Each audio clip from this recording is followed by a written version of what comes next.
പേര് ഗീതാകുമാരി. ഞാൻ കൊല്ലം ചവറയിൽ നിന്ന് വരുന്നു. ഞാനിവിടെ ആദ്യമായി ഉടമ്പടി എടുത്തത് 2022 ജൂലൈ 9-ാം തീയതിയാണ്. 9-ാം തീയതി ഞാൻ ഇവിടെ ഉടമ്പടി എടുക്കാൻ കാരണം ഞങ്ങൾക്ക് വിദേശത്തേക്ക് പോകാൻ, ഞങ്ങൾ വീട് വെച്ച് ബാധ്യതയുണ്ടായിരുന്നു. വിദേശത്തേക്ക് പോകാൻ ഒരു വിസ നമുക്ക് വിസയ്ക്ക് വേണ്ടിയായിരുന്നു. അത് അമേരിക്കയിലേക്ക് പോകാനായിരുന്നു. അത് 2022 തന്നെ ഞങ്ങൾ കൊടുത്ത് അത് ഒന്നും ശരിയായില്ല. അതിനുശേഷം ഞാൻ പല സ്ഥലങ്ങളിലേക്ക്, പോളണ്ടിലേക്ക് കൊടുത്ത്, സൗത്ത് കൊറിയയ്ക്ക് കൊടുത്ത്, UK പോയി, ഇങ്ങനെ എല്ലായിടവും പോയി ഞങ്ങൾ വീട് വെച്ചതിൻ്റെ ബാധ്യതയും ഇതിന് കൊടുത്ത ബാധ്യതയും കൂടി എനിക്ക് നിലനിൽപ്പില്ലാത്തൊരു ബാധ്യതയായി. എല്ലാവരെയും കയ്യിൽ നിന്ന് വാങ്ങിച്ച് പോകാൻ വേണ്ടിയാണെന്ന് പറഞ്ഞ് എല്ലാവരും പൈസ തന്ന് അത് കൊടുത്ത് ഇതെല്ലാം നമ്മുടെ കയ്യിൽ നിന്ന് നഷ്ടപ്പെട്ടു പോയി. അതിൻ്റെ വേദനയും വീണ്ടും ആ 3 മാസം കഴിഞ്ഞ് വീണ്ടും ഉടമ്പടി പുതുക്കി. ഞാൻ ഉടമ്പടി മുടക്കത്തേ ഇല്ല. കാരണം ഉടമ്പടി പുതുക്കുമ്പം ഓരോ വട്ടവും എൻ്റെ അമ്മയൊക്കെ പറയും, ഞാൻ ഹിന്ദുവാണ്, അന്നേരം അമ്മയൊക്കെ പറയും, നീ എന്തിനാ ഇങ്ങനെ പോയി ചെയ്യുന്നത്, അതിനും കൂടി പൈസയും കടമെടുത്താണ് നമ്മളിവിടെ വരുന്നത്. അന്നേരം കടവ് ബാധ്യതയായിട്ട് നീ വന്ന് ഇവിടെ വന്ന് ഇത് ചെയ്യുമ്പം വീണ്ടും ഓരോ മാസവും ഓരോ ഉടമ്പടി പുതുക്കുമ്പോഴും ഞാൻ മാതാവിനോട് പറയും, മാതാവേ, എനിക്കറിയാം അമ്മ എനിക്ക് വലിയ കാര്യം സാധിച്ചു തരുമെന്ന്. കാരണം എനിക്ക് തീർച്ചയായും അമ്മയോട് ഞാൻ എപ്പോഴും പറയും, അമ്മ എനിക്ക് തരുന്ന വലിയ കാര്യം. എൻ്റെ ഭർത്താവ് പറയും, എല്ലാവരും ചോദിക്കും, എന്നെ അറിയുന്ന എല്ലാവരും ചോദിക്കും, എന്തിന് നീ ഇങ്ങനെ പോകുന്നു. കാരണം ഒരു ദിവസം, എല്ലാ ആഴ്ചയിലും ഒരു ദിവസം ഞാനിവിടെ വരും. ഞായറാഴ്ച ദിവസം അച്ഛൻ്റെ ധ്യാനം കേൾക്കും, ഞാൻ വീട്ടിൽ പോവും. പിറ്റേ ആഴ്ചയാകുമ്പോൾ പൈസ കാണത്തില്ല. എവിടുന്ന് ആരെങ്കിലും അന്ന് ശനിയാഴ്ച ഞാൻ പറയും, മാതാവേ നാളെ വരാൻ എൻ്റെ കയ്യിലില്ല പൈസ കേട്ടോ എന്ന് ഞാൻ മാതാവിനോട് പറയും. എവിടുന്നെങ്കിലും പൈസ കിട്ടും. ഞാൻ ആ പൈസയും കൊണ്ട് ഇവിടെ വരും. ബാക്കി വീട്ടിൽ ഒരു കാര്യം നടന്നില്ലെങ്കിലും ഞാൻ മാതാവിൻ്റെ അടുത്ത് വരും, മാതാവിനെ കാണും, മാതാവിനോട് കരയും, പറയും. ഇവിടെ എന്നെ അറിയാത്ത ആരുമില്ല, കാരണം എല്ലാവർക്കും എന്നെ അറിയാം. ഞാൻ എല്ലാ ആഴ്ചയിലും മുടങ്ങാതെ ഇങ്ങനെ വന്നുകൊണ്ടിരിക്കുന്ന വ്യക്തിയായിരുന്നു. അന്നേരം എനിക്ക് അത്രയും വിശ്വാസമാണ്. കാരണം അതിന് എനിക്ക് ബാധ്യതകൾ കൂടെ വീട്ടിൽ എന്നെ എല്ലാവരും വഴക്ക് പറയുക. കാരണം ബാധ്യത കൂടി, പിന്നെ ജോലിയില്ലാത്ത അവസ്ഥ, ഹസ്ബൻഡിന് ജോലിയില്ല, എനിക്ക് ജോലിയില്ല, പിന്നെ ലോണിൻ്റെ ബാധ്യത, ലോണ് വന്ന് ജപ്തി നോട്ടീസ് വരെ വന്ന്, അതുമായിട്ട് ഞാൻ വീണ്ടും അച്ഛനെ കാണാൻ വന്ന്. അച്ഛൻ്റെ അടുത്ത് വന്നിട്ട് പറഞ്ഞ, അച്ഛനെ കണ്ട് ഭവനം വിറ്റ് നമുക്ക് അത്രയ്ക്ക് ബാധ്യതയെന്ന് പറഞ്ഞാൽ ആരോടും അത് പറയാൻ പറ്റത്തില്ല. നമ്മുടെ ആ ഒരു മാനസികാവസ്ഥ. ഇവിടെ വന്നിരിക്കുന്ന മാത്രമേ ഉള്ളൂ എനിക്ക് സമാധാനം. ഏറ്റവും സമാധാനം എന്ന് പറയുന്നത് ഇവിടെ വന്ന് നിന്ന് ആ ഒരു ദിവസം ഞാൻ സന്ധ്യയാവാതെ പോകത്തില്ല. രാത്രിയാവും വീട്ടിൽ ചെല്ലാൻ, എങ്കിലും ഞാൻ പോകത്തില്ല. കാരണം ഇവിടെ ഇരിക്കും, മാതാവിൻ്റെ അടുത്ത് വന്നിരുന്ന് കരയും. എന്നിട്ട് മാതാവ് എല്ലാം അമ്മ എനിക്ക് സഹായിച്ചു തരും. എന്നിട്ട് ചോദിക്കുന്നവരോടെല്ലാം ഞാൻ പറയുന്നത് എന്തുവാന്ന് അറിയാം, എൻ്റെ അമ്മ എനിക്ക് വലിയൊരു കാര്യം സഹായിച്ചു തരാനിരിക്കുക, അത് മതി എനിക്ക്. എല്ലാവരും ചോദിക്കും, എന്തിനു പോകുന്നു, ഇങ്ങനെയാണോ ഈ ബാധ്യത എന്ന് പറഞ്ഞ് കൂടി വന്നപ്പം ഇതെന്തുകൊണ്ട് 2 വർഷത്തിന് മുമ്പ് നീ ഇത് ചെയ്തില്ല, അല്ലെങ്കിൽ വസ്തു വിറ്റില്ല, എന്തുകൊണ്ട് ഭവനം വിൽക്കാത്ത, ചോദിക്കാൻ എന്ന് വെച്ചാൽ പോളണ്ടിൽ പോകാൻ കൊടുത്ത്, UK പോകാൻ കൊടുത്ത്, പിന്നെ സൗത്ത് കൊറിയയ്ക്ക് കൊടുത്ത്, എനിക്ക് തന്നെ അറിഞ്ഞുകൂടെ എവിടെല്ലാം ഞാനും ഹസ്ബൻഡും കൂടി കൊടുക്കാൻ ഇൻ്റർവ്യൂ വരും, ഇൻ്റർവ്യൂ പാസ്സാവും, അല്ല തോറ്റുപോകും. എവിടെ ഇൻ്റർവ്യൂ നടത്തിയാലും, ഞങ്ങൾ ഫോണിൽ കൂടി ഇൻ്റർവ്യൂ നടത്തിയാലും ഞങ്ങൾ തോറ്റുപോവുകയാണ്. എന്നിട്ടും ഞങ്ങൾ വീണ്ടും എവിടെ പോകാൻ വേണ്ടി വീണ്ടും കൊടുക്കും. പിന്നെ ഞാൻ 1-ാം നിയോഗമായി വെച്ചത് എനിക്ക് അമേരിക്കയിലെ വിസ പാസ്സാക്കി തരണമെന്നാണ്. ആ നിയോഗം എല്ലാ പ്രാവശ്യം പുതുക്കുമ്പോഴും ഞാൻ അത് തന്നെ എഴുതി വെക്കും. പക്ഷേ അത് നടക്കുമെന്ന് ഞങ്ങൾക്കറിയത്തില്ല. കാരണം അതിൻ്റെ നിർത്തി വെച്ചേക്കുകയാണെന്നാണ് പറയുന്നത്. നമ്മൾ കൊടുക്കുന്നപ്പം പറയും അത് നടക്കത്തില്ല. പക്ഷെ ഞാൻ അമ്മയെടുത്ത് 1-ാം നിയോഗം അതാ വെച്ചേക്കുന്നത്. ആ നിയോഗം ഞാൻ മാറ്റിയിട്ടേ ഇല്ല. എൻ്റെ പുതുക്കലിനെല്ലാം ആ നിയോഗം 1-ാമത് വെച്ചിട്ട് ബാക്കി ബാധ്യത കൂടിയമ്മേ, പിന്നെയും എൻ്റെ ദുഃഖങ്ങൾ ഞാൻ പറയും. എന്നിട്ട് അമ്മയോട് ഞാൻ പറയാം, അമ്മേ എനിക്ക് അമ്മ വലിയ കാര്യം ഏതോ സാധിച്ചു തരാനുണ്ട്. എനിക്ക് ആ വിശ്വാസം 100% എൻ്റെ മനസ്സിലുണ്ട്. ഞാൻ ഒരു പൊടി പോലും, ഒരു ഇഞ്ച് പോലും ഞാനത് കളയത്തില്ല.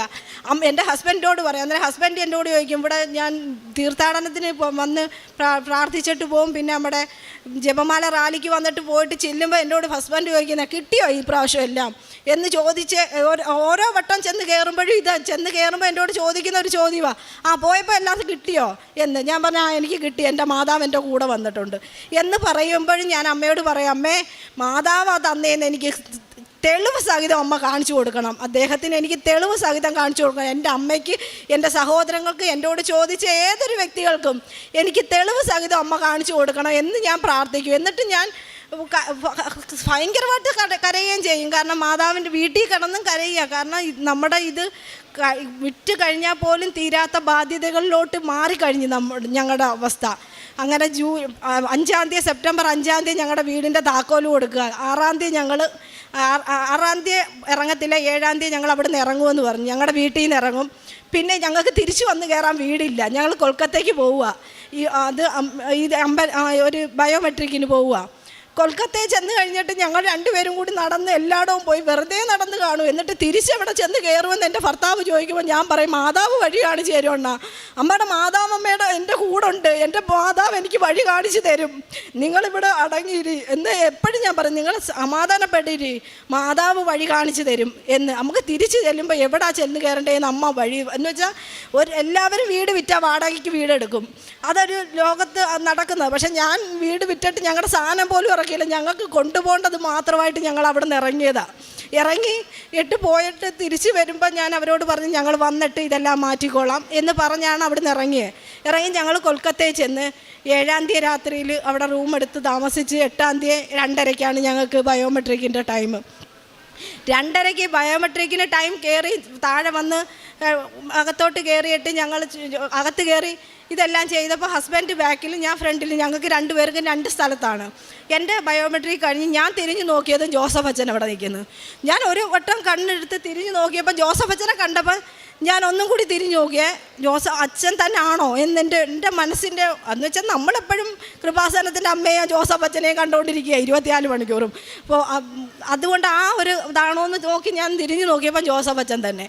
അന്നേരം എനിക്കാണെങ്കിൽ ഇത് എനിക്ക് കണ്ടതല്ല, എൻ്റെ ഹസ്ബൻഡിനെ കാണിച്ചോളാൻ വയ്യ. അതാണ് എനിക്കുള്ള വിശ്വാസം എന്ന് പറഞ്ഞാൽ ഞാൻ അമ്മയോട് പറഞ്ഞിട്ടുണ്ട്, അമ്മേ എനിക്ക് സെപ്റ്റംബർ 8-ാം തീയതി അമ്മ കഴിഞ്ഞ് 2023 ഞാൻ പറഞ്ഞു അമ്മയെടുത്ത്, അമ്മയുടെ ജന്മദിനത്തിൽ എനിക്കൊരു സമ്മാനം അമ്മ തരണേ അമ്മേ എന്ന് ഞാൻ എപ്പോഴും പറയുമായിരുന്നു. അതിനുള്ള ഒരു വർഷം ഞാൻ ഒരുങ്ങിക്കോളാം, 1 വർഷം കൊണ്ട് ഞാൻ അമ്മയുടെ മകളായി ജീവിക്കാം എന്ന് ജീവിച്ചുകൊണ്ട് ഞാൻ അമ്മയോട് പറയാം, അമ്മേ എനിക്ക് അമ്മയുടെ സുഗന്ധാഭിഷേകം കിട്ടിയാൽ മതി, അല്ലെങ്കിൽ അമ്മയുടെ എന്തെങ്കിലും ഒരു മണം അല്ലെങ്കിൽ എന്തെങ്കിലും എനിക്ക് കാണിച്ചു തരണേ. എന്നിട്ട് ഞാൻ വിചാരിക്കും എൻ്റെ പ്രാർത്ഥന നടക്കാത്തത് കൊണ്ടായിരിക്കും, അല്ലെങ്കിൽ എൻ്റെ പ്രാർത്ഥനയ്ക്ക് ഉള്ളിലൊന്നും വരാത്തത് കൊണ്ടാണോ അമ്മ എൻ്റെ അടുത്ത് വരാത്തത് എന്നൊക്കെ ചിരിച്ചും ചിന്തിക്കും. പക്ഷേ എന്നാലും ഞാൻ പിന്നെയും പറയും, എൻ്റെ മാതാവ് എനിക്ക് വലിയ കാര്യം സാധിച്ചു തരും. മാതാവ് എനിക്ക് എല്ലാവരോടും പറയുന്നവരോട് ഞാൻ പറയും, എനിക്ക് വലിയ കാര്യം സാധിച്ചു തരും. എല്ലാ ദിവസവും മുടങ്ങാതെ ഞാൻ ഞങ്ങളുടെ അടുത്തുള്ള പള്ളിയിൽ പോവും. എല്ലാ സന്ധ്യ 7 മണി മുതൽ 8:30 വരെ അവിടെ ഇരുന്ന് പ്രാർത്ഥിക്കുകയും കാണുന്നവരെല്ലാം ചോദിക്കും, ആ കൊച്ചിൻ്റെ പ്രാർത്ഥന അത്രയ്ക്ക് വലിയതാണ്. ഒരു ക്രിസ്ത്യൻസ് പോലും പോകത്തില്ല. പക്ഷേ ഒരു ഹിന്ദുവായ ഞാൻ എല്ലാ ദിവസവും ഇവിടെ ഉടമ്പടി പുതുക്കാൻ വരുമ്പോൾ അപ്പുറത്തും ഇപ്പുറത്തും ഇരിക്കുന്ന ക്രിസ്ത്യൻസ് അവരുടെ ഉടമ്പടിക്കകത്ത് എഴുതി വെക്കും, പള്ളിയിൽ പോയോ അങ്ങനെ ചോദിക്കുമ്പോൾ എനിക്ക് അത് ആ പേപ്പർ കിട്ടിയെങ്കിൽ എനിക്ക് അത് എഴുതാമായിരുന്നു എന്ന് എൻ്റെ മനസ്സിൽ തോന്നിയിട്ടുണ്ട്. കാരണം ഞാൻ എല്ലാ ദിവസവും 1 മണിക്കൂറോളം 1 മണിക്കൂർ 2 മണിക്കൂറും സമയം ദൈവത്തിന് വേണ്ടി കരുതി വെച്ചേക്കുന്ന സമയം. പിന്നെ എൻ്റെ ജപമാലയിൽ അകണ്ട ജപമാല തന്നെ ചൊല്ലിയാണ് ഞാൻ പ്രാർത്ഥിക്കുന്നത്. ഈ ഒക്ടോബർ 1 മുതൽ 31 വരെ ഞാൻ അകണ്ട ജപമാല ചൊല്ലിയേ പ്രാർത്ഥിക്കത്തുള്ളൂ. എത്ര സമയം കണ്ടെത്തിയാലും ഇല്ലെങ്കിലും എവിടെങ്കിലും ആ ടൈം എനിക്ക് ദൈവത്തിന് വേണ്ടിയുള്ള ടൈം ഞാൻ ഒരു പൊടിയും പാഴാക്കി കളഞ്ഞിട്ടില്ല. അങ്ങനെ പ്രാർത്ഥിക്കുന്നതിൻ്റെ ഫലം എനിക്ക് മാതാവ് തന്നതാണ് ഞാൻ 100 വട്ടവും വിശ്വസിക്കുന്നത്. കാരണം എൻ്റെ പ്രേക്ഷിത പ്രവർത്തനം എന്ന് വെച്ചാൽ പോകുന്നത് എവിടെയാണ്, ആശുപത്രിയിൽ പോയി ക്യാൻസർ രോഗികളെ കാണത്തുള്ളൂ. അവിടെ കീമോ ചെയ്ത് കിടക്കുന്ന എല്ലാ വ്യക്തികളെയും പോയി എല്ലാ ആഴ്ചയിലും പോയി കാണും. എല്ലാ ആഴ്ചയിലും അവിടെ പോയി കാണും. കാരണം എനിക്കൊരു വണ്ടിയുണ്ട്. ഞാൻ എവിടെ പോകുന്നതെന്ന് ആരും അറിയത്തില്ല. കാരണം വണ്ടി എടുത്തു കഴിഞ്ഞാൽ പ്രത്യക്ഷീകരണ പ്രാർത്ഥനയാണ് ചെല്ലുന്നത്. അത് ചൊല്ലി എവിടെ ചെന്നപ്പം പോകുന്ന എവിടെയാണെന്ന് വെച്ചാൽ അവിടെ പോയി അമ്മയെ കണ്ട് എല്ലാവരെയും കണ്ട് അമ്മയുടെ പ്രാർത്ഥനയും ചൊല്ലിക്കൊണ്ടാണ് പോകുന്നത്. കാരണം വണ്ടി എടുക്കുന്നത് എനിക്ക് ഭയങ്കര ഹരവാണ്. കാരണം വണ്ടി എടുക്കുമ്പം പ്രത്യക്ഷീകരണ പ്രാർത്ഥന ഓട്ടോമാറ്റിക് എൻ്റെ വായിലാണ്. പിന്നെ അത് നിർത്തത്തേ ഇല്ല. കാരണം എവിടെ ഞാൻ പോകുന്നു, ഇപ്പോൾ എത്ര ദൂരം പോകുന്നു അത്രയും നല്ലത്. കാരണം അത്രയും നേരവും എനിക്ക് പ്രത്യക്ഷീകരണ പ്രാർത്ഥന ചെല്ലാം. മറ്റേത് നമ്മൾ വൈകിട്ട് 5 വെളുപ്പിന് 5:30ക്കും വൈകിട്ടും പ്രാർത്ഥിക്കും. പിന്നെ അല്ലാതെ ജപമാല ചെല്ലും വീട്ടിൽ ഇരുന്നാൽ. പക്ഷെ പുറത്ത് പോയ അമ്മയുടെ പ്രത്യക്ഷീകരണ പ്രാർത്ഥനയുള്ളൂ നമ്മൾ ചെല്ലത്തോളൂ. അന്നേരം ഞാൻ ഇതെല്ലാം കണ്ട് ഹസ്ബൻഡ് ഇത് കണ്ട് ഒരു പറയുന്നത് ഞാനൊരു ഇതിന് അഡിക്റ്റാണെന്നാണ് പറയുന്നത്. ഇതിനൊരു അഡിക്റ്റായ അത് എന്നാ പറയുന്നത്. ഇത്രയൊന്നും പാടില്ല, ഇങ്ങനൊന്നും ഒരിക്കലും പാടില്ല എന്ന് പറഞ്ഞു തരും. എന്നിട്ട് ഞാൻ പറയില്ല, എനിക്ക് അമ്മ വലിയ കാര്യം സാധിച്ചു തരും, എനിക്ക് വലിയ കാര്യം സാധിച്ചു തരാൻ അമ്മയ്ക്ക് കഴിയും എന്ന് ഞാൻ പ്രാർത്ഥിച്ച് ഞങ്ങൾ പോയി അച്ഛനെ കണ്ടപ്പോൾ എനിക്ക് അച്ഛനെ കണ്ടതിൻ്റെ അല്ല, അച്ഛനെ കണ്ടതിനേയും കാട്ടി ഇത് എൻ്റെ ഹസ്ബൻഡിനെ എനിക്ക് കാണിച്ചു കൊടുക്കണം.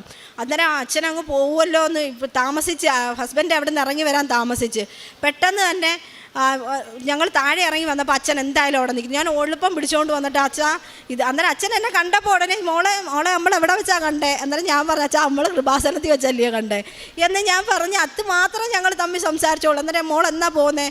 ഞാൻ പറഞ്ഞു ഇൻ്റർവ്യൂ 19-ാം തീയതി അച്ഛാ. അച്ഛൻ ബ്ലസ് ചെയ്ത് തന്നെ. അത് കഴിഞ്ഞ് എനിക്ക് ബ്ലസ് ചെയ്യുന്നത് അച്ഛനെ ആദ്യമായിട്ടല്ല, ഞാനിവിടെ വന്നിടയ്ക്ക് എനിക്ക് അച്ഛൻ്റെ ബ്ലസ്സിങ്ങൊക്കെ വാങ്ങിക്കുന്നുണ്ട്. അതുകൊണ്ട് അത് കുഴപ്പമില്ല, എൻ്റെ ഹസ്ബൻഡിനെ എനിക്ക് ബ്ലസ് ചെയ്യിപ്പിക്കണം. അതാണ് എൻ്റെ ഒരു ഭയങ്കര ആഗ്രഹം. എൻ്റെ ഹസ്ബൻഡിനെ എനിക്ക് ബ്ലസ് ചെയ്യിപ്പിക്കണം. ഞാൻ ഉടനെ തന്നെ ഹസ്ബൻഡിനെ വിളിച്ചിട്ട് ഞാൻ പറഞ്ഞു അച്ഛൻ വന്നു. എന്നാൽ എൻ്റെ ഹസ്ബൻഡ് ചോദിച്ച് ഏത് ടി വിയിലൊക്കെ കാണുന്ന അച്ഛനോ? ഞാൻ പറഞ്ഞു കൃപാസനത്തിൻ്റെ അച്ഛനെ ടി വിയിലും യൂട്യൂബിലും എണ്ണം കണ്ടുകൊണ്ടിരിക്കുക, ഞാനതല്ലേ വെച്ചുകൊണ്ടിരിക്കുന്നത്. അന്നേരം ആ അച്ഛനോ? ഞാൻ പറഞ്ഞു അച്ഛൻ വന്ന്. അന്നേരം ഞങ്ങൾ താഴെ ഇറങ്ങിയപ്പോൾ അച്ഛൻ അവിടെ നിൽക്കുന്നു. ഞാൻ ഉടനെ കൊണ്ടുവന്ന് ഹസ്ബൻഡിനെ കാണിച്ചിട്ട് പറഞ്ഞു അച്ഛാ ഇതാ. അന്നേരം അച്ഛൻ എനിക്ക് ഇവിടെ വന്ന് ഞാൻ പ്രാർത്ഥിക്കുമ്പോൾ ഒരു കാര്യം പറയുമായിരുന്നു, എൻ്റെ ഹസ്ബൻഡിന് കണ്ണിന് കാഴ്ചക്കുറവുണ്ട്. ഞാൻ എല്ലാ ദിവസവും തൈലം ഇടും. ഈ തൈലം വിശ്വാസ പ്രമാണം ചൊല്ലി ഇട്ട് കൊടുക്കും. അത് അത് ഇടുകയൊക്കെ ചെയ്യും, പറയുകയും ചെയ്യും, ഇടുകയും ചെയ്യും. ഇട്ടിട്ട് പറയുന്നത് എന്നോട് എന്തുവാണെന്നറിയാമോ? പിന്നെ ഇത് മാറുമോ, എൻ്റെ കണ്ണിൻ്റെ കാഴ്ച കിട്ടുമോ? ഞാൻ പറഞ്ഞു കിട്ടും. പക്ഷേ ഞാൻ പറഞ്ഞു നിങ്ങൾ വന്ന് ഉടമ്പടി എടുത്തെങ്കിൽ അച്ഛൻ ബ്ലസ് ചെയ്താൽ ഉറപ്പായിട്ടും മാറും. ഇതാ ഞാൻ പറഞ്ഞു കൊടുക്കുന്നത്. അന്നേരം ഉടമ്പടി എടുക്കാൻ വരത്തില്ല, അതിന് നമുക്കും അറിയാം. പക്ഷേ എന്ന് വെച്ചാൽ ആൾ കൂടുതലുള്ളടത്ത് ആൾക്കൂട്ടത്തിൽ വന്ന് നിൽക്കത്തില്ല, ഒറ്റയ്ക്ക് പോയി നിൽക്കുന്ന ഒരു വ്യക്തിയാണ്. അന്നേരം എവിടെ വെച്ച് കണ്ടാലും അച്ഛൻ്റെ അടുത്ത് ആൾക്കാരുണ്ടെങ്കിൽ ഒരിക്കലും ആ ഹസ്ബൻഡ് അച്ഛൻ്റെ അടുത്തോട്ട് വരത്തില്ല. ആൾക്കൂട്ടം നിൽക്കുകയാണെങ്കിൽ ഹസ്ബൻഡ് ഒഴിഞ്ഞ് മാറി നിൽക്കുക, അവർക്ക് കിട്ടട്ടെന്നേ വിചാരിക്കത്തുള്ളൂ. അവിടെ വന്നപ്പോൾ ഞാനും അച്ഛനും ഹസ്ബൻഡും മാത്രമേ ഉള്ളൂ. അച്ഛൻ വന്നിട്ട് അച്ഛൻ പറഞ്ഞ് എന്താ ഞാൻ താമസിച്ചതെന്ന് പറഞ്ഞപ്പോൾ ഹസ്ബൻഡ് പറഞ്ഞ് ഞാൻ കണ്ണിൻ്റെ കാര്യമൊക്കെ അങ്ങ് മറന്നുപോയി. അന്നേരം ഈ കണ്ണിന് കാഴ്ചക്കുറവുള്ള കാര്യമൊക്കെ ഞാൻ അച്ഛനെ കണ്ടപ്പോൾ ഇതെല്ലാം മറന്നുപോയി. കാരണം ഞാനേതോ വേറെ ലോകത്താണ് നിൽക്കുന്നത്. കണ്ണ് അച്ഛനെ ബ്ലസ് ചെയ്യിപ്പിക്കണമെന്നൊക്കെ. പക്ഷെ അന്ന് ഹസ്ബൻഡ് പറഞ്ഞു എൻ്റെ കണ്ണിന് ചുവപ്പുണ്ടെന്ന് അവർ ചോദിച്ചെന്ന് പറഞ്ഞു. അന്നേരം അച്ഛൻ കണ്ണിൽ കൈവച്ച് പ്രാർത്ഥിച്ചപ്പോഴാണ് ഞാൻ മാതാവേ ഞാനത് പറഞ്ഞല്ലോ, എൻ്റെ ഹസ്ബൻഡിനെ കണ്ണിന് കണ്ടോ. ഞാനന്നേരം ഹസ്ബൻഡിനെ അച്ഛൻ ബ്ലസ് ചെയ്യുകയും ചെയ്തല്ലോ, എനിക്ക് വയ്യ. അന്നേരം ഹസ്ബൻഡിൻ്റെ പാസ്പോർട്ടിനും ബ്ലസ് ചെയ്തിട്ട് മോളെ എല്ലാം നടക്കും, അച്ഛൻ പ്രാർത്ഥിച്ചോളാം, പേരും ചോദിച്ചു അച്ഛൻ. അത് കഴിഞ്ഞ് അന്ന് മുതൽ പിന്നെ ഞാൻ പിന്നെ നിലത്തുകൂടല്ല. കാരണം ഹസ്ബൻഡോട് പറയുന്നത് ഞങ്ങൾ അവിടുന്ന് ചെന്നൈയിലോട്ട് വരിക, കാരണം വീടില്ലല്ലോ വന്ന് കയറാനാണ്. വന്ന് വീട്ടിൽ വന്നിട്ട് പിന്നെ തിരിച്ചു പോയാൽ മതി 19-ാം തീയതി ഇൻ്റർവ്യൂവിന്. ഞാൻ പറഞ്ഞു ഹസ്ബൻഡിനോട് പറഞ്ഞു നമ്മൾ അവിടെ പോയിട്ടെന്ത് കാര്യം, എവിടെ ചെന്ന് കയറും, നമുക്ക് ഇവിടെ ഹോട്ടലിൽ റൂം എടുത്ത് താമസിക്കാം. 19-ാം തീയതി വരെ ഞങ്ങൾ അവിടെ താമസിച്ച് ഹസ്ബൻഡ് ഞങ്ങൾ രണ്ടുപേരും മാത്രം. എന്നിട്ടില്ല ഇത് പഠിക്കാനുള്ളതെല്ലാം ഇൻ്റർവ്യൂവിനുള്ള കാര്യങ്ങളെല്ലാം പഠിച്ച് ഞങ്ങളെ വെറുതെ നടന്ന് എന്ന് വെച്ചാൽ ബസ്സിൽ പോകാനും കറങ്ങാൻ പോകാനും കാശുള്ളവർക്കല്ലേ പറ്റൂ. നമ്മളിവിടെ നിന്ന് നടക്കും, ഞങ്ങൾ എത്ര ദൂരം നടക്കാവോ വഴി അറിയത്തില്ല, വെറുതെ നടക്കും, വഴി നോക്കി വെക്കും. എന്നിട്ട് വെറുതെ ഇരിക്കുകയല്ലേ, വഴിയെല്ലാം നോക്കി വെക്കും, തിരിച്ച് വീണ്ടും റൂമിൽ വരും. ആഹാരം പുറത്തുനിന്ന് എന്തെങ്കിലും കഴിച്ചിട്ട് കയറി റൂമിൽ വരും. പിന്നെയും പിറ്റേന്ന് നേരം വെളുത്ത് ടൈമുണ്ടല്ലോ, വെറുതെ നടക്കും. എവിടെയൊക്കെ ആ സ്ഥലമെന്ന് ചോദിച്ചാൽ ഞങ്ങൾക്ക് അറിഞ്ഞുകൂടാ. ഞങ്ങൾക്ക് രണ്ടുപേർക്കും ജോലിയില്ല. പിന്നെ എനിക്ക് ജോലിയുള്ളത് പ്രാർത്ഥിക്കുക. ഞാനൊരു 4-5 മണിക്കൂർ മാതാവിന് വേണ്ടി സമയം കണ്ടെത്തി പ്രാർത്ഥിക്കും, അത് ഈശോയെ വിളിക്കും. വചനം മൊത്തം കാണാപ്പാടോ. കാരണം എന്ന് ഇവിടെ ഉടമ്പടി എടുത്തോ അന്ന് മുതൽ ബൈബിൾ എനിക്ക് അറിയത്തേ ഇല്ലായിരുന്നു. ഞാൻ ക്രിസ്ത്യൻസിൻ്റെ എല്ലാ പ്രാർത്ഥനയും എനിക്കറിയാം, പക്ഷേ ഞാൻ വെച്ചാൽ എൻ്റെ പ്രാർത്ഥന പോലെ ഞാൻ അതെല്ലാം പ്രാർത്ഥിക്കുന്നു. പക്ഷേ എനിക്ക് ബൈബിൾ അറിഞ്ഞുകൂടായിരുന്നു.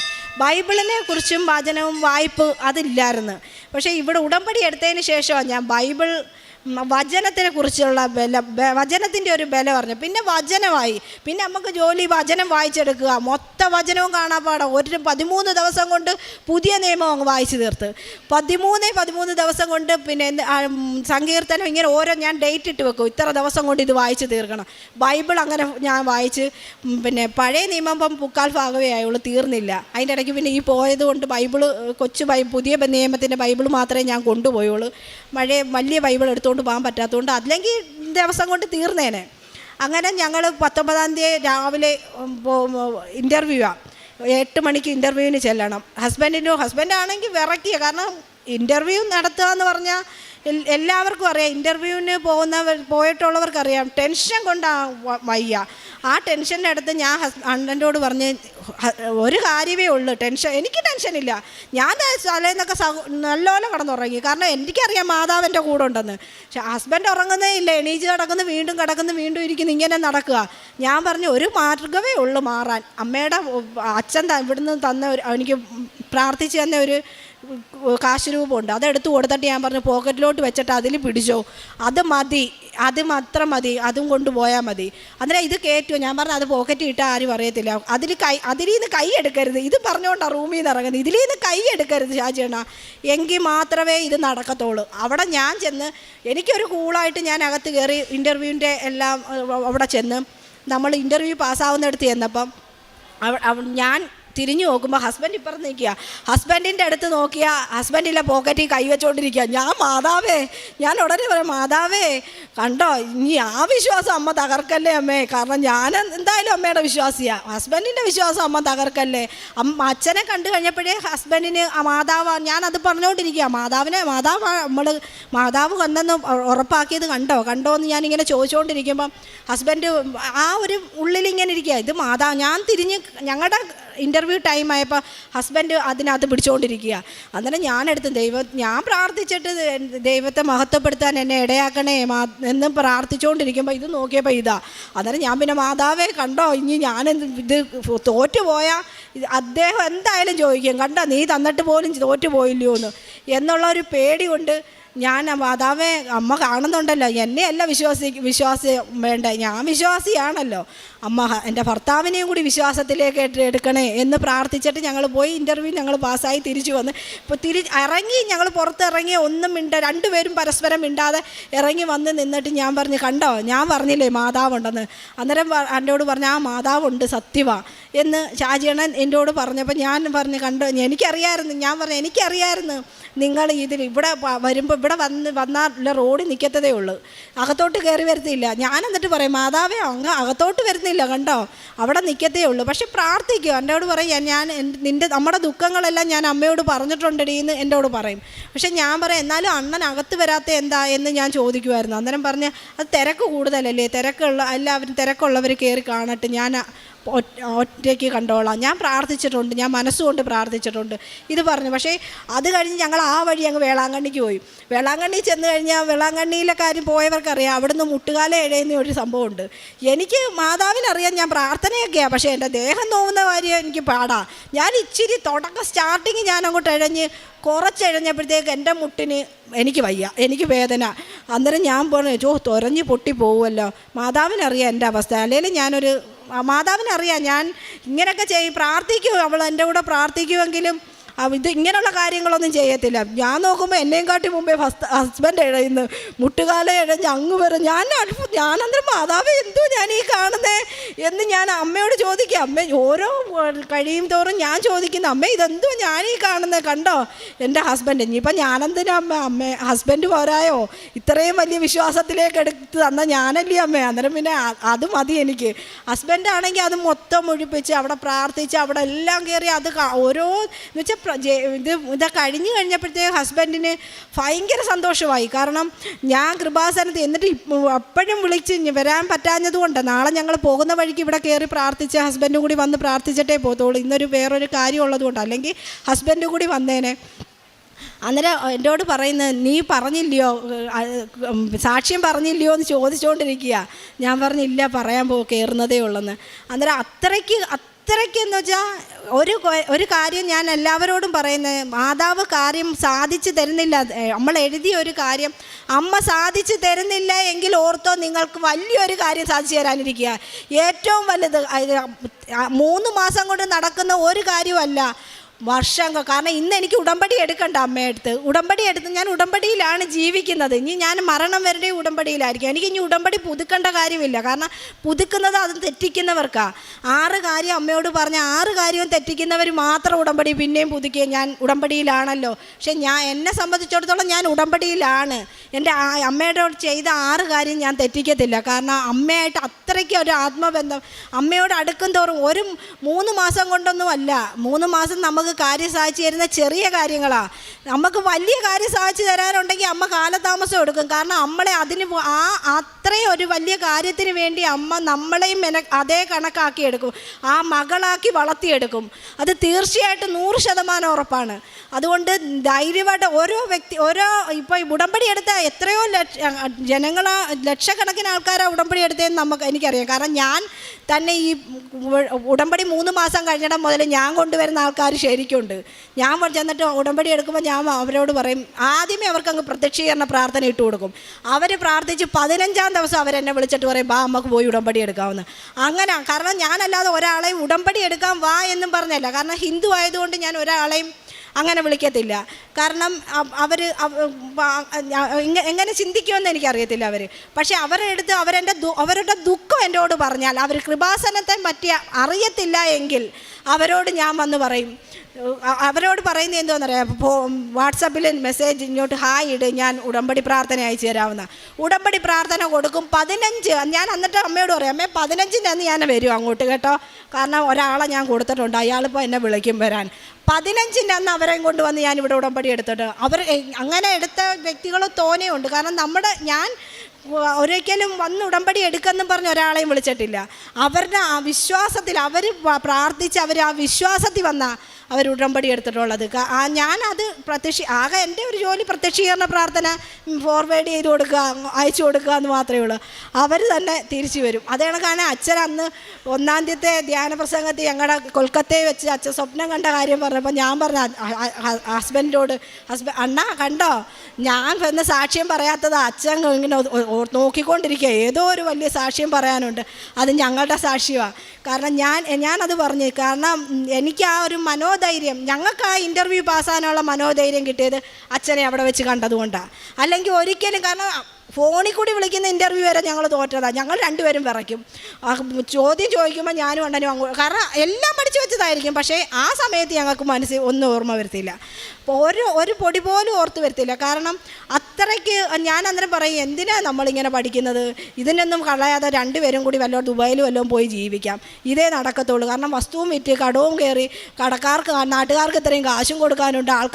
എന്നാ നല്ല ആൾക്കാരാണ് നമുക്ക് തന്നവർ. അവരാണെങ്കിൽ വരുന്നുണ്ട്, അവർക്ക് സ്വന്തമായി പൈസ തന്നവരല്ല, എന്തായാലും അധ്വാനിച്ച വകയല്ലേ, ആരെങ്കിലും വേണ്ടാന്ന് വെക്കുമോ. അവർ വന്ന് പറയും. പക്ഷേ എന്നിട്ട് തിരിച്ചു പോകുമ്പോൾ എന്നോട് പറയും, മോക്ക് നല്ലത് പരിപാടി എന്ന് പറഞ്ഞ് എല്ലാ വ്യക്തികളും തിരിച്ചു പോയിട്ടുള്ളൂ. എന്നിട്ട് ഹസ്ബൻഡ് പറയും, വരുന്നത് ദേഷ്യത്തില്ല, പക്ഷെ നിന്നെ കാണുമ്പോൾ പിന്നെ ഇതെല്ലാം പറഞ്ഞ് ദൈവത്തിൻ്റെ കാര്യവും പറഞ്ഞുകൊണ്ടാണ്. അന്നേരം ഞാൻ പറയാം, അത് അമ്മ മാതാവാ അണ്ണാ, ഇതെല്ലാം നമുക്ക് കാരണം വഴക്കിട്ട് അടിക്കാൻ വരുന്ന കണക്കാണ് വരുന്നത്. വന്നിട്ട് തിരിച്ചു പോകുന്നത് വന്ന് കയറി വീട്ടിൽ ഇരുന്ന് ചോദിക്കുമ്പോൾ ഞാൻ പറയും, ഇങ്ങനെ ഒന്നും നടന്നില്ല, ഇങ്ങനെ കൊടുത്ത്. എന്നിട്ട് ചോദിക്കുന്നവരുണ്ട്, എന്തിനും ഇങ്ങനെയൊക്കെ കൊടുത്ത്, നിങ്ങൾക്ക് റേഷൻ കടയിൽ ജോലി ചെയ്യാം, ഞാൻ റേഷൻ കട പോരായിരുന്നോ, ഹസ്ബൻഡിന് വെൽഡിങ് അതുകൊണ്ട് ചെയ്താൽ പോരെ. അത് ചോദിച്ചാൽ ഞങ്ങൾ ചെയ്തു പോയി, ഞങ്ങൾക്ക് വന്നുപോയി എന്നേ ഞാൻ എപ്പോഴും അത് പറയത്തുള്ളൂ. പിന്നെ പക്ഷേ അത് വന്നതുകൊണ്ട് മാത്രം മാതാവിനെ ഞാൻ ഒരിക്കലും മുടങ്ങാതെ 3-ാം മാസം എന്നിട്ട് നടക്കാത്തപ്പോൾ ഇപ്പം 2 വർഷം കൊണ്ട് നമുക്ക് നടക്കുന്നില്ലല്ലോ ഒന്നും. എന്നിട്ട് ഞാൻ മാതാവിനോട് പറയും, മാതാവേ ഇനിയും ഞാൻ പുതുക്കാനൊന്നും വരത്തില്ല, ഇതോടെ നിർത്തിയാണേ എന്ന് പറഞ്ഞിട്ടാണ് എല്ലാ ട്രിപ്പും ഇവിടുന്ന് പോകുന്നത്. മാസത്തിലല്ല, എല്ലാ ആഴ്ചയിലും വരുമ്പോഴെല്ലാം പറഞ്ഞിട്ടാണ് പോകുന്നത്. ഈ പ്രാവശ്യത്തോടെ പുതുക്ക് നിർത്തി കേട്ടോ എന്ന് പറഞ്ഞിട്ടാണ് പോകുന്നത്. എന്നിട്ട് ഞാൻ ഡേറ്റ് നോക്കും, 5-ാം തീയതി പുതുക്കേണ്ട ഡേറ്റ്, 4-ാം തീയതി. ഷാജിയണ്ണ ഇന്ന് 4-ാം തീയതി നമുക്ക് ഞാനേ കൃപാസനത്തിൽ പുതുക്കാൻ പോകും. അങ്ങനെ അണ്ണൻ ചോദിക്കും, നീ നിർത്തിയെന്ന് പറഞ്ഞോ. ഞാൻ പറഞ്ഞു, അതൊക്കെ എങ്ങനെ പറയും, അത് മാതാവിനോട് പറയുന്നതാണ്. പക്ഷേ മാതാവിനറിയാം ഞാനവിടെ ചെല്ലുമെന്ന്. ഞാൻ വന്ന ആ ഡേറ്റിന് തന്നെ പുതുക്കി ഒരു വട്ടം പോലും ഞാൻ മുടങ്ങാതെ. ഞാൻ വരുമ്പോൾ ഞങ്ങളുടെ നാട്ടുകാരെല്ലാം മിക്കവാറും ഇവിടെ കാണും. അവർ ചോദിക്കും, ഗീത കൃപാസനത്തിൽ തന്നെ ആണോ എന്നാണ് എന്നോട് ചോദിക്കുന്നത്. ഞാൻ വെച്ചാൽ ആര് വന്നാലും എന്നെ കാണും, ഞാനിവിടെ തന്നെ ഉണ്ട്. എപ്പോൾ വന്നാലും ഞാനിവിടെ തന്നെ ഉണ്ട്. രാവിലെ വന്നിരുന്ന ചില ദിവസങ്ങളിൽ ഞാൻ എന്നുവെച്ചാൽ ബസ് കിട്ടി വന്ന് ഇരുന്നാൽ ഞാൻ സന്ധ്യ ആവാതെ ഇവിടെ നിന്ന് ഇറങ്ങത്തില്ല. കാരണം ഇവിടെ ഇരിക്കുന്നതാണ് എനിക്ക് സന്തോഷം. വീട്ടിൽ ചെന്ന് കഴിഞ്ഞാൽ എൻ്റെ വേദനകളുടെ ഇതല്ലേ. പിന്നെ പ്രാർത്ഥിക്കും ഞാൻ. പ്രാർത്ഥന എന്ന് പറഞ്ഞാൽ അത് പറയാൻ പറ്റത്തില്ല. അത് ഞാൻ മാതാവിനോടുള്ള ഉടമ്പടിക്കകത്ത് ഞാൻ ചെയ്ത ഒരു കാര്യമാണ്. മാതാവേ, ഞാൻ ഒരു അമ്മയ്ക്ക് വേണ്ടി ഞാൻ അമ്മയും പിന്നെ ഈശോയോടും എനിക്ക് അത്ര അടുപ്പമായിരുന്നു. അതുകൊണ്ട് തന്നെ ഇത് നടത്തി ഞങ്ങൾ നാളെ അങ്ങനെ ഞങ്ങളുടെ വിസ പാസ്സായി. ഞങ്ങൾ നാളെ അമേരിക്കയ്ക്ക് പോവുകയാണ്. US ഞങ്ങൾക്ക് വിസ പാസ്സായത്. മാതാവിനും തിരുകുമാരനും എത്ര നന്ദി പറഞ്ഞാലും, എത്ര നന്ദി പറഞ്ഞാലും എനിക്ക് മതിയാവത്തില്ല. കോടാനുകോടി നന്ദി. പിന്നെ പത്രം ഞാൻ വരുമ്പോഴെല്ലാം പത്രവും വാങ്ങിച്ചുകൊണ്ട് പോകും. പത്രം പിന്നെ വണ്ടി ഉണ്ടല്ലോ, പോകുന്ന വഴി നിർത്തി എല്ലാവർക്കും കൊടുക്കും. അത് ഒരു ദിവസം അല്ലെങ്കിൽ 2 ദിവസത്തിൽ കൂടുതൽ എൻ്റെ ഈ വെച്ചേക്കത്തില്ല. പക്ഷേ പൈസ ഉള്ള കണക്ക്, പൈസ ഉണ്ടോ 5-6 വാങ്ങിക്കും, പൈസ ഇല്ലയോ 1 വാങ്ങിക്കും. അതാ എൻ്റെ എന്ന് വെച്ചാൽ ഞാൻ എത്ര രൂപ കൊണ്ടുവരുന്ന കണക്കാണ്. എൻ്റെ കയ്യിലുണ്ടെങ്കിൽ ഞാൻ വാങ്ങി. എന്നിട്ട് പക്ഷേ ഒരു കാര്യമുണ്ട്, വാങ്ങിക്കാത്ത മാസങ്ങളും ഉണ്ട്. 1 മാസം 2 മാസം എൻ്റെ ഈ പൈസയില്ല, വന്നതിന് പോകാനേ ഉള്ളായിരുന്നു. പക്ഷേ അവിടെ ചെല്ലുമ്പോൾ പള്ളിയിലിരിക്കും ആ മാസത്തെ പത്രം. ആരെങ്കിലും കൊണ്ടുവന്ന് പള്ളി വെച്ചേക്കും. പിന്നെ ഞാൻ പറയും, കണ്ടോ അതെനിക്കാ, ഞാൻ കൊണ്ടുവന്ന് പിന്നെ അത് കൊണ്ടുപോയി നടന്ന്. ഒരിടത്ത് ഞാൻ എവിടെ വഴിയിലിരിക്കുന്ന പത്രവും അവിടെ വെച്ചിട്ട് പോകത്തില്ല. പക്ഷേ അതാത് മാസത്തെ ആയിരിക്കണം. മുമ്പേ ഉള്ളതാണെങ്കിൽ ഞാൻ കൊടുക്കും. കാരണം എനിക്കറിയാം ഞാൻ എല്ലാവർക്കും എല്ലാ മാസവും മുടങ്ങാതെ മാസാമാസങ്ങളിൽ പത്രം വാങ്ങിച്ചു കൊടുക്കുന്നതുകൊണ്ട് ഏതൊക്കെ മാസത്തെ പത്രം എല്ലാവരെയും കൈ കാണുമെന്ന്. കാരണം കൊടുക്കുമ്പോൾ നമുക്കറിയാം, മിക്കവരും പറയും ഞങ്ങളുടെ കൈ കിട്ടിയെന്ന്. പഴയതാണെങ്കിൽ പുതിയതാണെങ്കിൽ ഞാൻ അതുകൊണ്ട് 5-ാം തീയതിക്ക് മുമ്പ് തന്നെ, മാസത്തിൻ്റെ ആദ്യത്തെ ആ 5-ാം തീയതിക്ക് മുമ്പ് വന്ന പത്രം വാങ്ങിച്ച് ഞാൻ തന്നെ വിതരണം ചെയ്യും. കാരണം ആ മാസത്തെ പത്രം ആദ്യം കിട്ടാത്തവർക്കെല്ലാം കൊടുക്കണ്ടേ, അതിന് വേണ്ടി തന്നെ വാങ്ങിച്ചു കൊണ്ടുപോകും. പിന്നെ കൊടുക്കാൻ പറ്റാത്ത മാസങ്ങളിൽ ഇങ്ങനെ പള്ളിയിൽ എവിടെയെങ്കിലും പോകുമ്പോൾ അവിടെ ഇരിക്കുന്ന പത്രം എടുത്ത് വിതരണം ചെയ്യും. പിന്നെ ഇതെല്ലാം ചെയ്ത് അന്ന് കുമാരനും മാതാവിനും അമ്മേ എനിക്ക് പറയാൻ വയ്യ, പറഞ്ഞാൽ എനിക്ക് വയ്യ. കാരണം കരഞ്ഞു പോവല്ലേ എന്ന് ഞാൻ പ്രാർത്ഥിച്ചുകൊണ്ടാണ് ഇവിടെ കയറിയത്. ഇവിടെ ഇങ്ങനൊന്നും പറയുമെന്ന് സ്വപ്നത്തിൽ വിചാരിച്ചില്ല. മാതാവിനും തിരുവുമാനും എത്ര നന്ദി പറഞ്ഞാലും, കാരണം ഞങ്ങൾക്ക് ചെന്ന് കയറാനൊരിടയിലും ഇല്ലാത്തടുത്ത് ഇന്ന് എനിക്ക് മാതാവ് വലിയ കാര്യം ഞാൻ പറഞ്ഞ കണക്ക് തന്നെ എനിക്ക് ഏറ്റവും വലിയ കാര്യം അമ്മ സാധിച്ചു തന്ന് 1000 നന്ദി പറയുന്നു അമ്മേ. മലാക്കി പ്രവാചകന്റെ പുസ്തകം 4-ാം അധ്യായം 2-ാം തിരുവചനം. എൻ്റെ നാമത്തെ ഭയപ്പെടുന്ന നിങ്ങൾക്ക് വേണ്ടി നീതി സൂര്യൻ ഉദിക്കും, അതിൻ്റെ ചിറകുകളിൽ സൗഖ്യമുണ്ട്, തൊഴുത്തിൽ നിന്ന് വരുന്ന പശുക്കുട്ടി എന്നതുപോലെ നിങ്ങൾ തുള്ളിച്ചാടും. പ്രിയമുള്ളവരെ, ഗീതകുമാരി എന്ന ഈ മകൾ പരിശുദ്ധ അമ്മ മാതാവിൻ്റെ ഉടമ്പടിയെടുത്ത് ജീവിച്ചു തുടങ്ങിയതിന് ശേഷമുള്ള സാക്ഷ്യമാണ് നാം കേട്ടത്. ഞാൻ കൃപാസനത്തിൽ വന്നിട്ട് കേട്ട ഏറ്റവും മനോഹരമായ സാക്ഷ്യം ഇതാണ്. മുഴുവൻ ഉടമ്പടിയുടെ എല്ലാ കാര്യങ്ങളെയും ചേർത്ത് വെച്ചുകൊണ്ട് ഈ മകൾ ഓരോ വാചകം പറയുമ്പോഴും നമുക്കറിയാം എത്രത്തോളമാണ് ദൈവസ്നേഹമുള്ളത്, എത്രത്തോളമാണ് അമ്മ മാതാവിൻ്റെ മടിത്തട്ടിലൊരു കുഞ്ഞിനെ പോലെ സ്വയം സമർപ്പിച്ചുകൊണ്ട് ശരണപ്പെട്ട് ജീവിക്കുന്നത്, എത്രത്തോളമാണ് ഒട്ടും കലർപ്പില്ലാതെ സംശയമില്ലാതെ പൂർണ്ണ വിശ്വാസത്തോടുകൂടി ഓരോ പ്രാർത്ഥനയും മണിക്കൂറുകൾ ചൊല്ലുന്നത്, എത്രത്തോളമാണ് എല്ലാം തകർന്നു പോകുമ്പോഴും ഒന്നും തകർന്നിട്ടില്ല, എല്ലാം തരാൻ കഴിവുള്ളൊരു അമ്മയാണ് കൂടെയുള്ളത് എന്ന ബോധ്യത്തോടു കൂടി അവൾ സന്തോഷത്തോടെ പങ്കാളിയുടെ കരം ചേർത്ത് പിടിച്ച് ജീവിതത്തിൽ മുന്നോട്ട് നടക്കുന്നത്. എല്ലാം ഈ സാക്ഷ്യത്തിൻ്റെ അകത്ത് സമഗ്രമായി മകൾ പറയുന്നുണ്ട്. നമ്മൾ നോക്കണം, അവൾ കൽക്കട്ടയിലേക്ക് ബയോമെട്രിക് എടുക്കുവാനായി പോകുമ്പോൾ അവളുടെ വീട് മുഴുവനും വിറ്റിട്ടാണ് പോകുന്നത്. ഇനി തിരികെ വന്നാൽ കയറിക്കിടക്കാൻ വീടില്ലാതെയാണ് അവളും പങ്കാളിയും കൂടി ബയോമെട്രിക്കിന് പോകുന്നത്. അവൾ വേഗതയിൽ പറഞ്ഞപ്പോൾ നിങ്ങൾക്കവിടെ ചില കാര്യം മനസ്സിലായോ എന്നറിയില്ല. ബയോമെട്രിക് കഴിഞ്ഞ് ഏതാണ്ട് 1.5 ആഴ്ച കഴിഞ്ഞായിരുന്നു ഇൻ്റർവ്യൂ. ഇവിടെ വന്നാൽ കയറിക്കിടക്കാൻ വീടില്ല. അതുകൊണ്ട് അവിടെ തന്നെ താമസിച്ച്, അടുത്ത ചെന്നൈയിൽ വന്ന് താമസിച്ച് അവിടെ ഒരു ലോഡ്ജിൽ താമസിച്ച് രാവും പകലും പ്രാർത്ഥനയും അവിടെയുള്ള കാഴ്ചകളുമായി നടക്കുകയാണ്. കാരണം ഇങ്ങോട്ട് വന്നിട്ട് കാര്യമില്ല, കയറിക്കിടക്കാൻ വീടില്ല. അതിനുശേഷം ഇതെല്ലാം പൂർത്തിയായിട്ടാണ്, ഏതാണ്ട് എല്ലാം ശരിയായിട്ടുണ്ട്, നടക്കുന്നുണ്ട്, അമേരിക്കയിലേക്ക് പോകുവാനുള്ള വഴി തെളിയും എന്നുറപ്പിച്ചിട്ടാണ് ശരിക്കും ഈ 2 പേരും നാട്ടിലേക്ക് എത്തുന്നത്. ഇന്ന് സാക്ഷ്യം പറയാൻ വൈകിയതെന്ത് എന്നുകൂടി അവൾ പറയുന്നുണ്ട്. ഇവിടെ അവൾ സൂചിപ്പിച്ചില്ല. കാരണം പോകാനുള്ള കുറച്ച് പൈസ കൂടി റെഡിയാകാനുണ്ടായിരുന്നു. അതുകൂടി റെഡിയായാൽ മാത്രമേ പോകാൻ പറ്റൂ. അതുകൊണ്ട് അതിന് നടക്കുമോ ഇല്ലയോ, ഇനി എവിടെ ചോദിക്കും, ഈ വിഷമം കൊണ്ട് കുറച്ച് ദിവസം നടന്നെങ്കിലും അവൾ പറയുന്നുണ്ട്, അത്ഭുതകരമായിട്ട് ഒട്ടും പ്രതീക്ഷിക്കാതെ അമ്മ മാതാവ് നാളെ പോകുന്നതിനുള്ള എല്ലാ കാര്യവും ഈ ദിവസങ്ങളിലൊക്കെ ക്രമീകരിക്കുകയായിരുന്നു. പ്രിയമുള്ളവരെ, ഉടമ്പടി ജീവിതം ഇതാണ്. ഇത് ഒരു നടുക്കടലിലേക്ക് എടുത്തു ചാടുന്നത് പോലെ ജീവിതത്തിൻ്റെ മുഴുവൻ ഇല്ലായ്മയിലും വലിയ ഭാരങ്ങളിലും ഇനി അമ്മ മാതാവ് അമ്മയുടെ തോളിൽ വഹിച്ചുകൊണ്ട് എന്തൊക്കെയാണോ എവിടെയൊക്കെയാണോ വേണ്ടത് അത് മുഴുവനും നടത്തിത്തരുമെന്ന വലിയ വിശ്വാസമാണ്. 6-7 രാജ്യങ്ങളിലേക്കുള്ള വിസ പ്രോസസ്സ് നടത്തിയ കുടുംബമാണിത്. അവൾ പറയുന്നുണ്ട് എല്ലാം പരാജയപ്പെട്ടു, ഫോണിൽ വിളിച്ച് ചോദിക്കുന്ന ഇൻ്റർവ്യൂ പോലും പരാജയപ്പെട്ടു. അങ്ങനെ 8 നില പൊട്ടിയ ഒരു കുടുംബമാണ് ലോകത്തിലെ ഏറ്റവും പ്രയാസമേറിയ അമേരിക്കൻ വിസ ലഭിക്കുന്നതിന് വേണ്ടിയുള്ള ഇൻ്റർവ്യൂവിന് പോകുന്നത്. അതിന് കാണിച്ച ആ ചങ്കൂറ്റം തന്നെ വലുതാണ്. കാരണം ബാക്കി ഒത്തിരി രാജ്യങ്ങൾ മകൾ പറയുന്നത് വളരെ എളുപ്പത്തിൽ ചെന്ന് പറ്റാവുന്ന അനേകർ പോയിക്കൊണ്ടിരിക്കുന്ന രാജ്യങ്ങളാണ്. അതെല്ലാം പരാജയപ്പെട്ടപ്പോൾ ആദ്യം എഴുതിയിട്ടത് അതോർക്കേണ്ട ഒരു വാചകമാണ്, എപ്പോഴൊക്കെ നിയോഗം പുതുക്കിയാലും ആദ്യത്തെ നിയോഗം സാക്ഷ്യത്തിൻ്റെ ഉടമ്പടി പുതുക്കുമ്പോഴും ആദ്യത്തെ നിയോഗം അമേരിക്കൻ വിസയാണ്. അവൾ അതിലൊരിക്കലും വ്യത്യാസം വരുത്തിയില്ല. ആദ്യം മുതൽ അവസാനം വരെയും എഴുതിയിട്ട നിയോഗത്തിൽ ആദ്യത്തേത് എപ്പോഴും അമേരിക്കൻ വിസയാണ്. കിട്ടുമോ ഇല്ലയോ എന്നറിയത്തില്ല, കിടപ്പാടം വിറ്റുപോയി, കയ്യിൽ 5 പൈസ ഇല്ല. എങ്കിലും അമ്മ മാതാവിനോട് ആദ്യം ചോദിച്ചത് അവസാനം വരെയും വളരെ കൃത്യതയോടുകൂടി അവൾ ചോദിച്ചു കൊണ്ടിരുന്നു. അവൾ ഏറ്റവും സന്തോഷത്തോടെ പറഞ്ഞത് അവിടെ ചെന്ന് കൽക്കട്ടയിൽ ബയോമെട്രിക് കഴിഞ്ഞ് ഇറങ്ങി വരുമ്പോൾ ജോസഫ് അച്ഛനെ കണ്ട കാര്യമാണ്.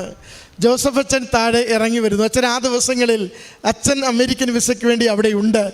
ഞാൻ ഇവളോട് ചോദിച്ചത് അത് തന്നെയാണ്, സ്വപ്നം കണ്ടതായിരിക്കും അച്ഛൻ ഇവിടെ തന്നെ ഉണ്ടായിരുന്നല്ലോ എന്ന്.